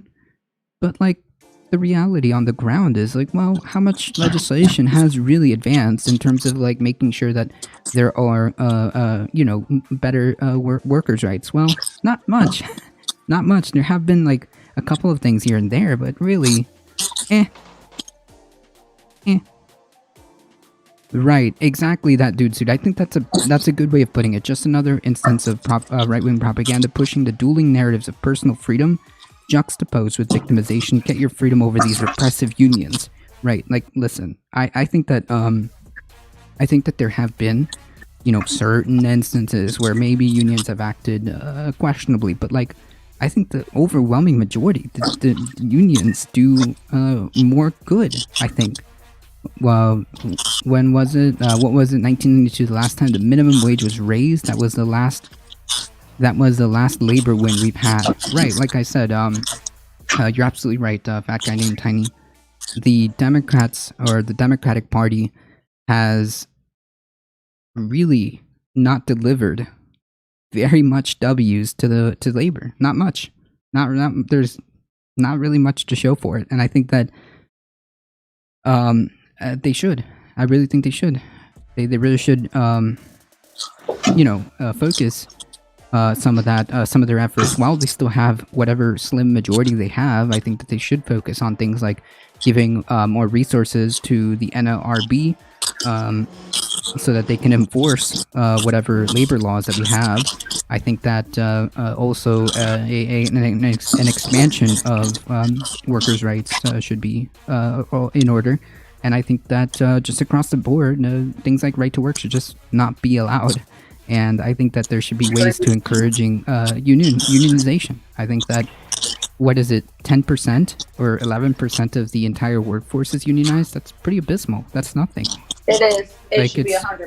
Yeah, I mean, even in countries where, like, for example, like in European countries, they have like over 70% like unionization in some like countries over there in Europe. And I think that, like, it's embarrassing that only 10 to 11% of our workforces, our adult workforce, is like unionized. That's nothing. I mean, like, that's nothing. I'm honestly in the mindset that unionization should be mandatory for any business for more than 10 workers. I don't know if it's like, I don't know if you can get it through like mandatory, but like I think that you can definitely heavily incentivize unionizations by making a lot of like public service campaigns and reiterating your right as a worker to be able to organize, because like we have that right. We are legally entitled to have the ability to organize, even in a right to work state. We have the legal standing to be able to organize, and there can be no way of stopping it, or else you could be reported to the NLRB. Well, the problem is the NLRB doesn't really have that much teeth. We saw it with Amazon. We saw it with the attempt of unionization at the Alabama warehouse. Well, it's already like what, months and months and months ago, and like just not that long ago, the NLRB said that they might have to do another a redo because Amazon has been Amazon interfered with that unionization effort, which it cannot do, but it did, and there's no real tooth to enforce that, which is like really frustrating.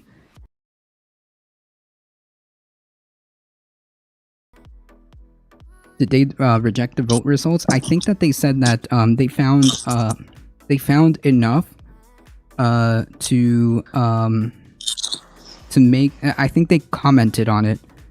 I think they commented on it and said that they found enough to be concerned, and they found enough evidence to suggest that they should redo that election for unionization. You know what? In fact, we can just check it. Amazon worker, instead of just talking, you know, Amazon worker unionization Alabama NLRB. Okay, so this is the latest one from August. After a hearing officer for the NLRB found that Amazon illegally discouraged organizing at an Alabama warehouse, the company can appeal to block a new election. A hearing officer from the NLRB has recommended that the board throw out a union election at an Amazon warehouse, where results announced in early April showed the workers rejecting a union by more than 2/3, by more 2-to-1 ratio. The union announced the recommendation on Monday, and Amazon quickly said it would take steps to ensure that the original election results prevailed. The hearing officer's recommendation, which includes a holding of a new election, will be reviewed by the acting regional director of the agency, who will issue out a ruling on the case in the coming weeks. So we might actually see that soon. This was not that long ago. This was August 3rd. If the regional director rules against Amazon, the company can appeal to the labor board in Washington. The union campaign at the warehouse, which had more than 5,000 eligible workers, was the highest profile domestic organizing effort so far at Amazon, which has a history of aggressively deterring worker activism. True. So they did make a comment. They recommend just straight up doing a new election, and this was from the NLRB, a hearing officer from the NLRB. So yes, that's what I I knew I saw something about that here. All right.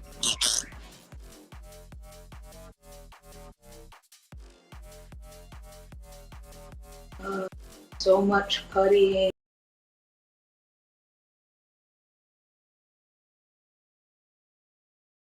The NLRB is usually all gums and no teeth, true. Unfortunately, they don't have the resources to go after, companies doing violations when it comes to workers' rights. The same thing, kind of like how the IRS is like not incredibly equipped to go after the people who are actually evading taxes, like the wealthy and whatnot. But hey, totally normal. Everything's good. Everything's fine, folks. Everything's great. No changes necessary.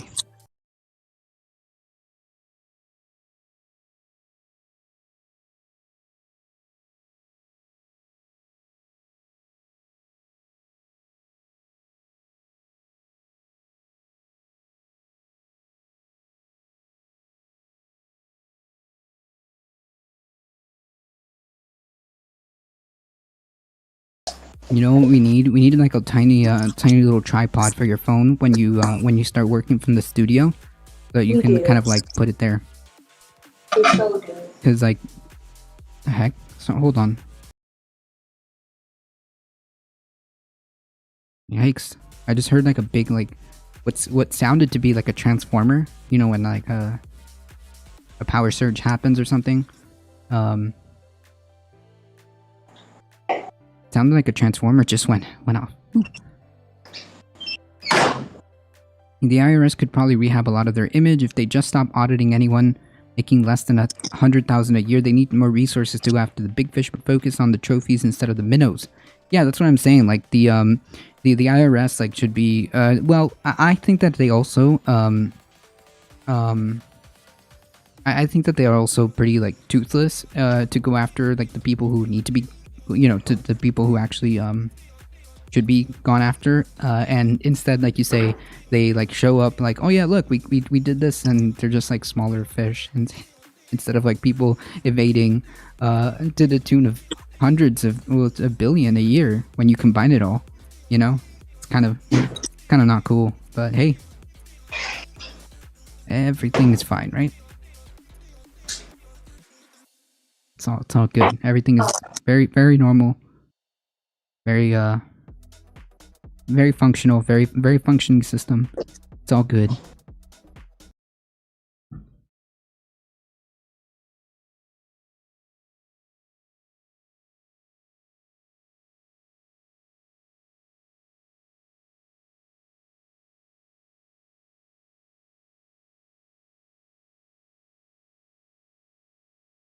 Should be able to That- see from over here. That's a great view. Like, I think that's really cool. Great angle. It's easy to audit the simple 1040 that someone juxtaposed a 1 on, but a Bezos and his ilk can hide trillions offshore. True. Some of it legally, and some of it just happens to get, just happens, you know, the things just like, fall between the cracks, right? But you know, I messed up.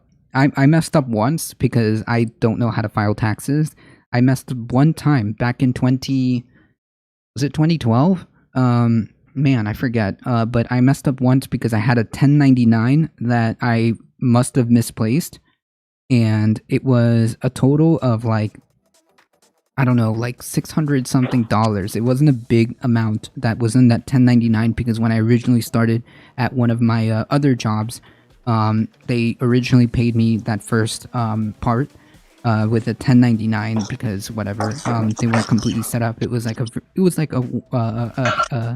5-person business, and I wanted to continue working in web design. So I joined their their small firm, and they paid me that 1099 first check, and I forgot it. I misplaced it. I just completely didn't remember, and all of a sudden, when it came to do taxes, I completely forgot. I didn't report it, and the next year they're like, haha, $1,000 fine or whatever. I'm like, wait, what?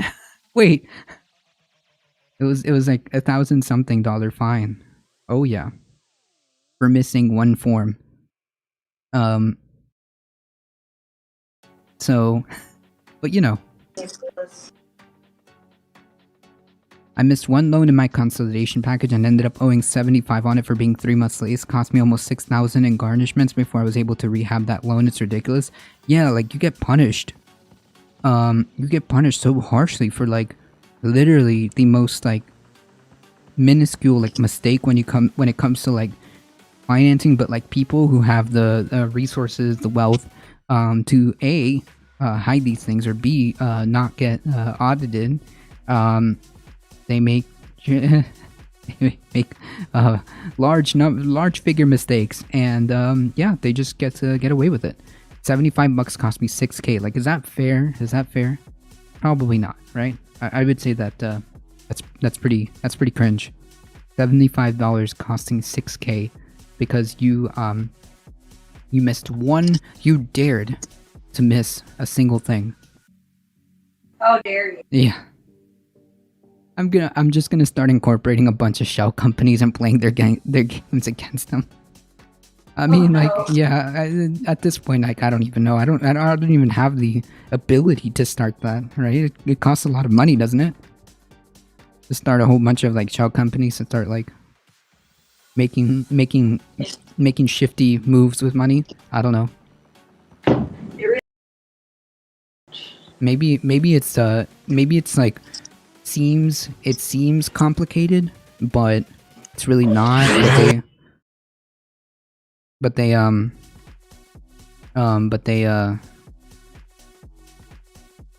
lie to you. And hold on, they lie to you and they say like, oh yeah, all of this is just complex financing.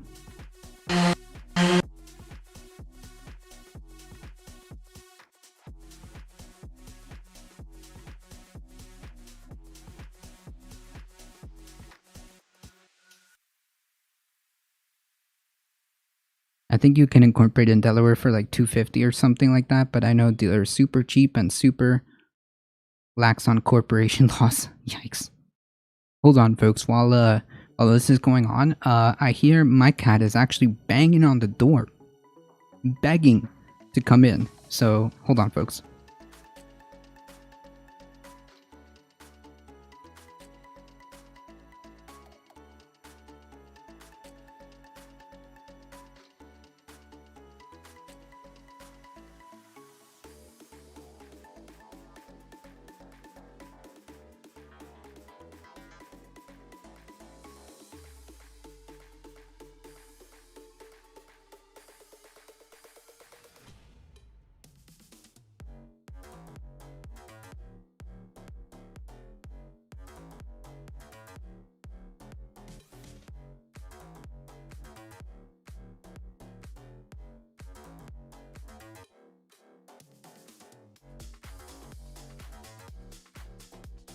Definitely.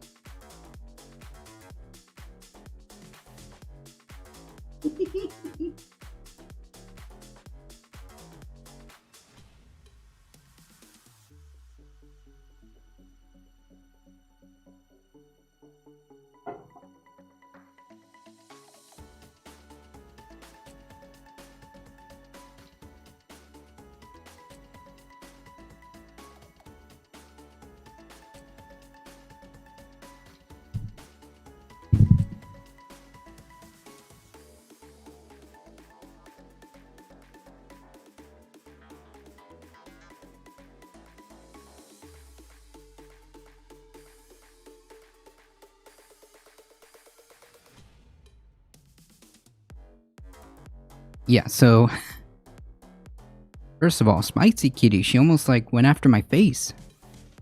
Spicy Kitty. And then she had the audacity to try to bite me right after I put her down.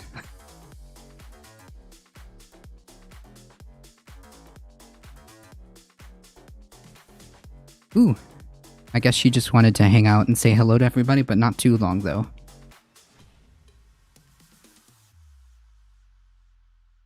Master Files, how's it going?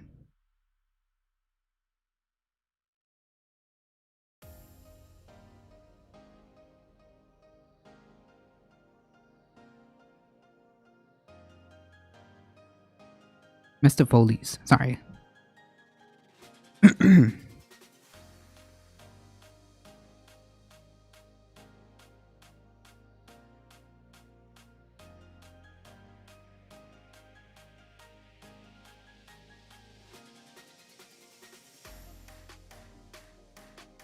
Good, good.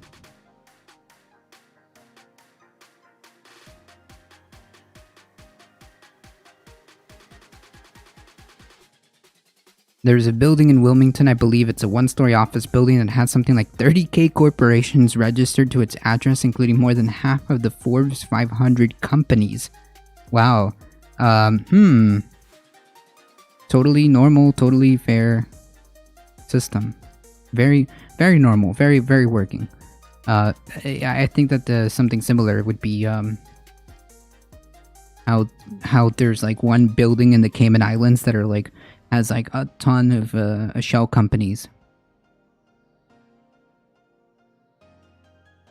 Yeah, corporate shell offices. That's right.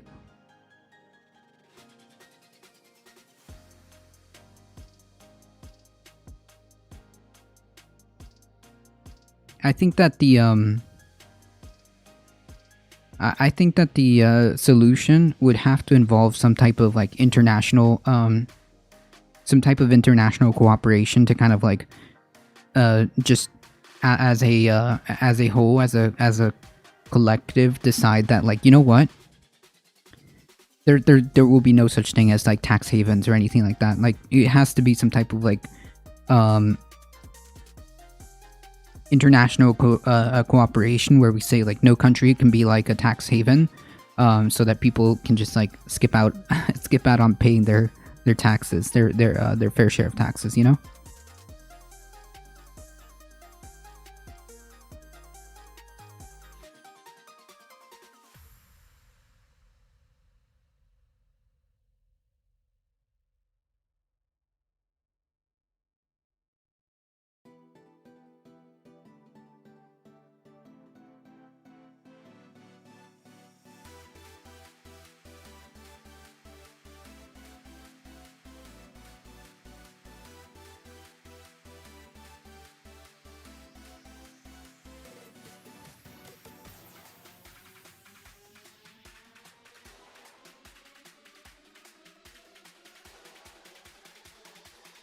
Oh, I see.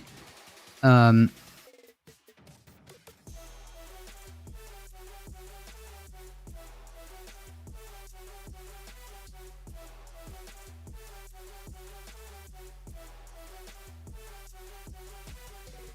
necessarily shell offices. Oh, I see. For incorporated purposes. So basically, what she's doing is what she is doing is sanding that tabletop, because she is currently making a work area, a desk, to do. So what you're seeing is a glass studio to blow glass, to make basically anything out of glass. And so what she's doing is just kind of like getting finishing it essentially.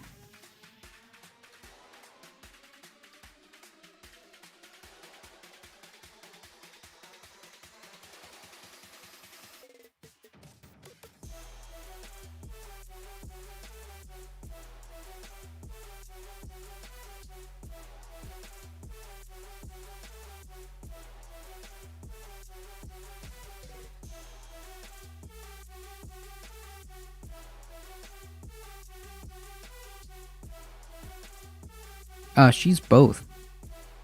She's both. She does woodworking. So because she does woodworking, she's been able to do all of this effectively by herself. By herself.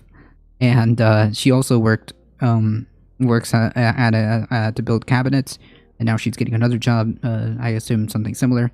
And because of her knowledge and her ability to work with her hands, she's now capable of building this glass studio, which she's going to get into making custom art and custom pieces and stuff like that. Yeah, glass blowing is just woodworking with a light touch. Yeah, no, there's a whole other dynamic that comes into it. If you ever like look into it and like have a chance to really research what it is, it's interesting. That's for sure. It's definitely art. Definitely art. Some of the stuff you can come up with glass. That being said, you can also do art with woodworking. That is a level of skill I would never likely to attain. Well, same. To be fair, same. Hold on, folks.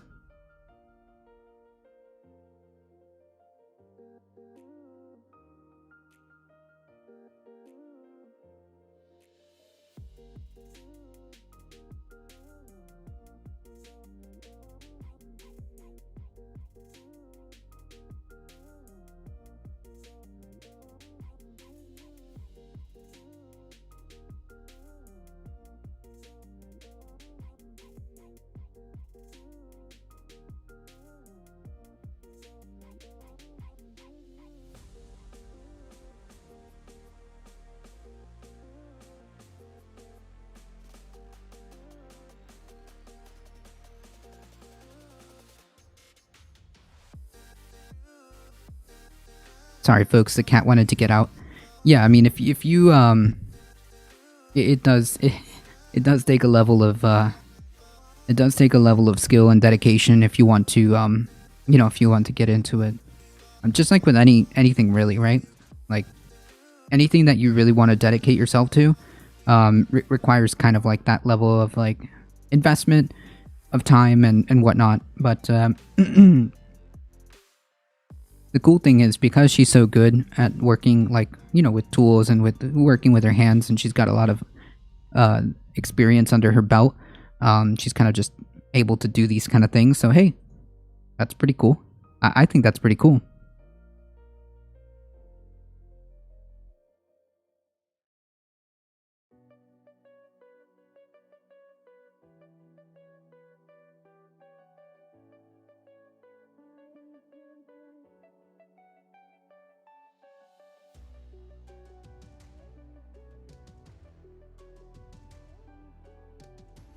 I've been playing for 25 years and I'm still trying to get good at magic.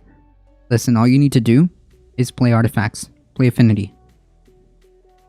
Play Affinity. It's easy.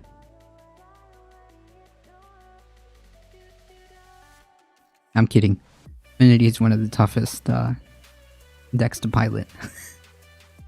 It's one of the toughest decks to pilot, effectively anyways.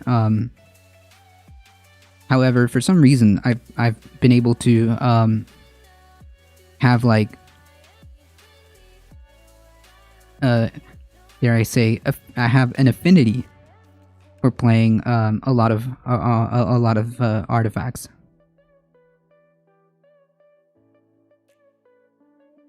That's a recipe for everyone at the table hates you now. Well, yeah, true, but that's okay, because I like my robots and I'm pretty good at them. And trust me, if I keep a hand, more likely than not, there's already 20 points in that hand.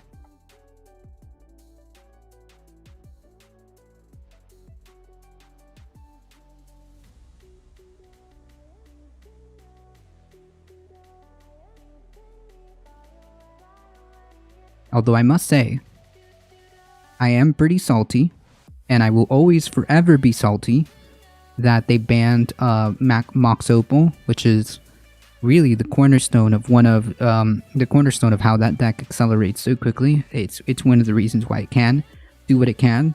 But there has been a resurgence in the new sets that have more artifacts and that have more new artifact lands that are indestructible, and new affinity cards that have that have been printed, so on and so forth. And yeah, it's coming back. So I built a more modern version of an affinity deck that has no Mox Opals, and the new cards that have artifact lands and stuff like that. I like breaking out old mechanics in the kitchen table games. Shadow is pretty OP now that nobody knows about it anymore. I mean, Shadow is still there. Shadow is still there. It's probably one of my tougher matchups, I think, because of their ability to just kind of their ability to have a removal spell on hand more often than not. More often than not, and it's like if you can't hit them because the more you hit them, the more that shadow grows, but at the same time, if you put enough pressure on them, then they can't go too low. So, I don't know. It is a tough matchup, though. Especially with all that removal. Ooh. Red black shadow has a lot of removal. Alright, we good? Oh, I think you're muted. What is that? Is that a spider web?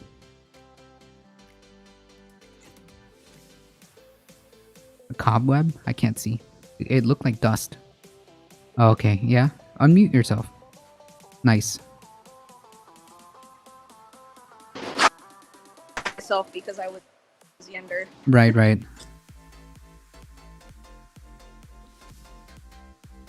And I had to turn on the exhaust fan because there was so much dust. Man.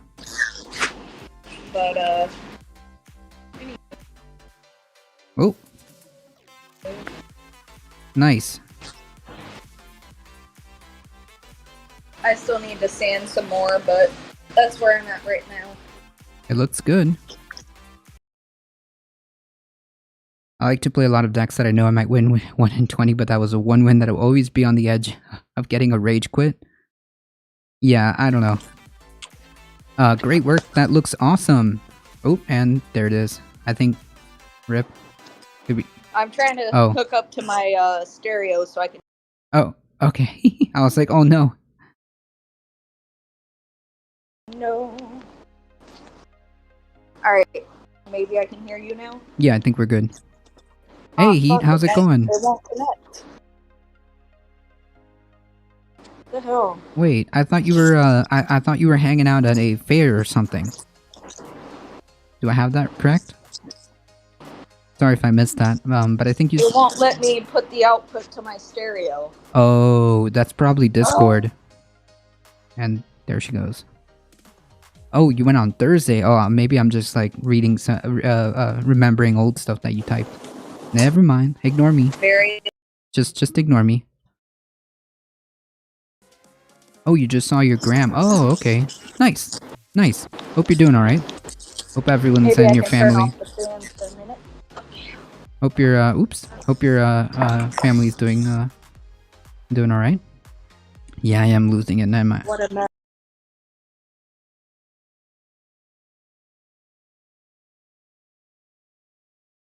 In one file, please. Nice. It's a nightmare, but it's all there. It's all there. That's so cool, and you can make anything that you want because you are good with your you have knowledge and you're good with working with your hands. And I'll show you guys the shelf I recently got to bring home from work. Right here. It's kind of dusty. Sorry, because I've been doing That's all the good. cleaning. But this is pine, and it's called Rustic Red. And I got the beadboard back. Nice. Back there. And I just built a plywood leg here so that it would be Very stable. I mean, and I shot 2-inch nails down into that to connect it. Nice. And I shot them through the shelf in the back of the wall. So. Well, I mean, we're here to watch your stream. I don't think that we're going to do a very effective job at ignoring you unless we leave. True. True. Bree is so handy. Absolutely. Bree knows a lot of stuff, like, when it comes to, like, just working with her hands, like, in terms of, like, woodworking and all this other cool stuff, like literally throw away at work. Right. Just... And I'm like, oh, I think that's the same size between the one speaker and the fridge. I'm going to take that home. Sure nice. Enough, that is so cool. Like, within less than a quarter inch. Check that out. Okay, turn your phone a little bit sideways so we get full screen. Yeah, check that out. Can you see that? That's so perfect. Here's the leg that I attached. Literally, I can show you with the tape measure. That's 1/4 of an inch. Nice. So within 1/4 of an inch, I eyeballed that. That'll be perfect for right here. And that's so cool because, like, exact size. Oh yeah, I was saying earlier that you can use that little shelf not only just to put stuff, but my laptop. Oh, nice. You can also put the little tripod, thing for your phone, so that you can have like an overhead view while you're working. That would be so cool. That's going to be for display. Right now, it's just storage. Then I have my fridge and my freezer. And then can we get hold on? Can we get a zoom on that little birdie right there, Mr. Birdie Sanders? Can we get a zoom in on that? Nice. Nice.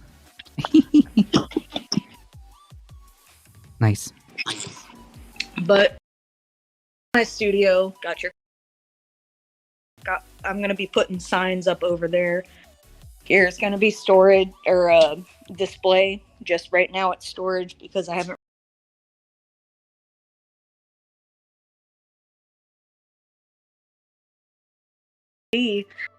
Is where I put this shelf onto, and this will be perfect for setting my laptop up. Everything can connect wirelessly to the surround sound and the TV because it has a Chromecast. Nice. Which is cool. Oh, that reminds me. Can everybody go to twitch.tv/Canimbria?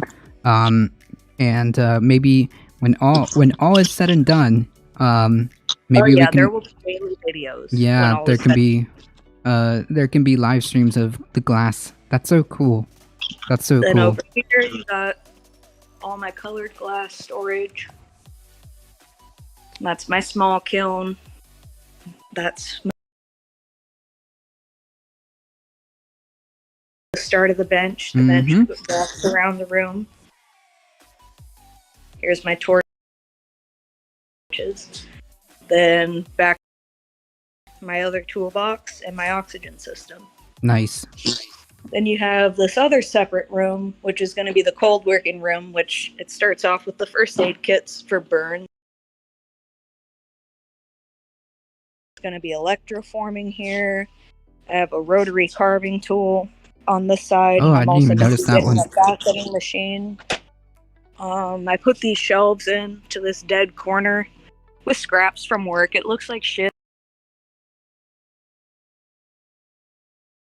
all over it and losing that space. Yeah, it looks good. I mean, you've just managed to make scraps into something. That's amazing.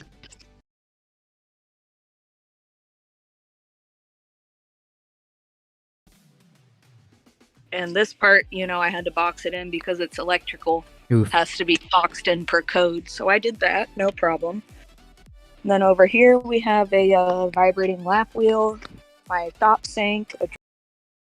This is going to be.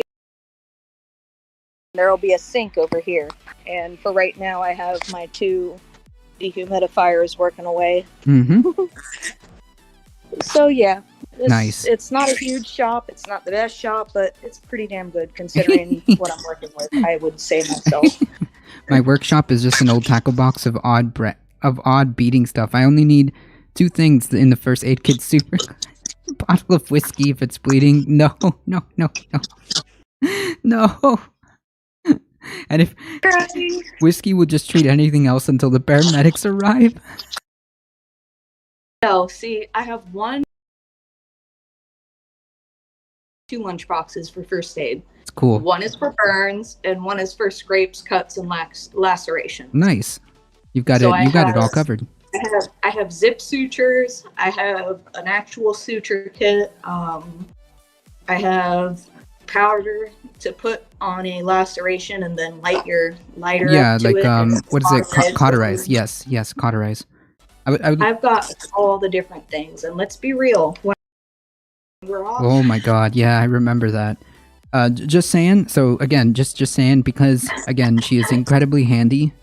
She knows all of these stuffs to, unfortunately, sometimes firsthand experiences. Oh, shit man. happens, right? Yeah, it Do you does. remember when I did that? Yeah. I thought I was dying. Dude, Oh my it God. looked really bad. Blood was squirting everywhere. My bone was sticking. Oh no. It was. Ooh. Oh, it was gross. Yeah, it looked and it was sounded pretty it bad. Was from like right here, it was this finger. It was from like here, Ouch. all the way up to here. I remember. And it was just completely sliced. I remember. Oh my god. And I was bleeding everywhere, and I'm freaking out. Yeah, I'm I would too. Yeah, I would too. But I mean, like I said, for you have like this like universe of knowledge of just like a little bit of everything, up to and including first keep aid. in mind, my grandfather was a medic for the Marines. Oh, okay. So Oh, that's right. That's right. I learned how to stitch myself up when I was like 6 years old. Yeah, with the that's right. fishing line. With just fishing. Hey, if you had nothing else and you're in an emergency situation, what are you gonna do? Oh, I learned. Oh, the yeah. very important thing is you pinch the barb so that you're not tearing yourself open with every stitch. Ooh. That's all you need. Pinch the barb and just fishing line and fishing hook. The rest is kind of like how you would stitch your clothes. Basically. Yeah. Mm-hmm. This was, No, that was really bad. I cauterized it, I stitched it, and I wore a splint for like a month and a half. I remember. Because keep in mind, I work with my hands. So I'm always, moving my hands and this and that. And this finger just had to stay straight, and I would work, and this finger just had to stay straight. So I'd be picking up cabinets and stuff, and that finger would stay straight. And yeah, I'd feel the pressure, the blood pressure go up in my hand. And it would hurt. It would throb. I had to be smart about it. Well, oof. I mean, you saved your finger. I made a shin from work. Nice. I saw a piece, and it was like the same size as my finger. And I thought, oh, let me sand an angle onto the end of that where it'll meet here, and I can actually bend my hand a little bit like that. Again, folks. So I did that, and that was my splint. Nice. Again, folks. Just again, she has like this, like little universe of like nuggets of knowledge in her head, not only from like personal experience, but her the stuff that she learned as a child. But also like all of this just knowledge about just knowing what to do with your hands, right? And knowing what to do in certain situations. So absolutely, that's pretty cool. I think that's pretty cool. Nobody's gonna do it for me. Myself. True. All right, folks. It is about 3 o'clock. So I do have to get going. Yeah, I know. Boo. I know. I wish. It is about to be 3 o'clock, so I do gotta start heading out. This was pretty cool. I first and foremost, thank you to all the folks that are here. Thank you, Darknet. Thank you to all the new follows. Thank you to Thank you, all of you. Yes. We love you. Yes, thank you, Bleep Blop Ben, for the massive rate of 105. And did we really? I missed that. Oh yeah, probably because you were like working, and like All right. Yeah, that's amazing, right? Ben was so gracious enough to bless us with his community, who is always so generous and so kind. So I really appreciate that. So just in case you guys don't, please go follow Bleep Plop Ben.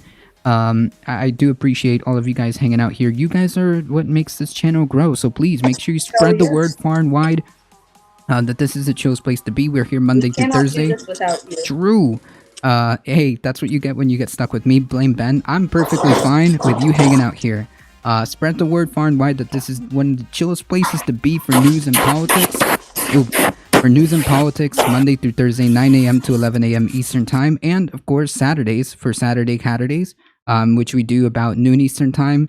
This Saturday Caturdays are a bit more of a miscellaneous, just chill, hang out. It could be anything. It could be anything from hanging out or watching chickens or going out to the garden or simply hanging out in the in the studio. So it could just be anything really. But there's always a guaranteed kitty cat on stream. That's for sure.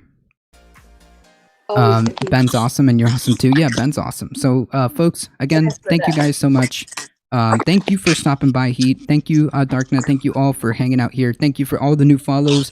All the support is really much appreciated. Spread the word far and wide. And as always, please stay safe. Please take care of each other. And we'll see you. Yes, we love you all, and we'll see you in the next one. See ya. Bye. You guys are awesome. Thank you so much. Hang tight. We're gonna raid. Let's see here. Just hang tight with us, folks. Hang tight with us. Let's see. Yes, that's right. Let me see here. Anna the Nugget. Let's go to Anna. I haven't seen her her content in quite some time. Seems like she's doing some chill stuff, so let's do it. Folks, as always, hang tight. We're heading out. We're heading out in 5, 4, 3, 2, 1. Here we go. Thanks for the follow, Antithesis. Thank you. See ya.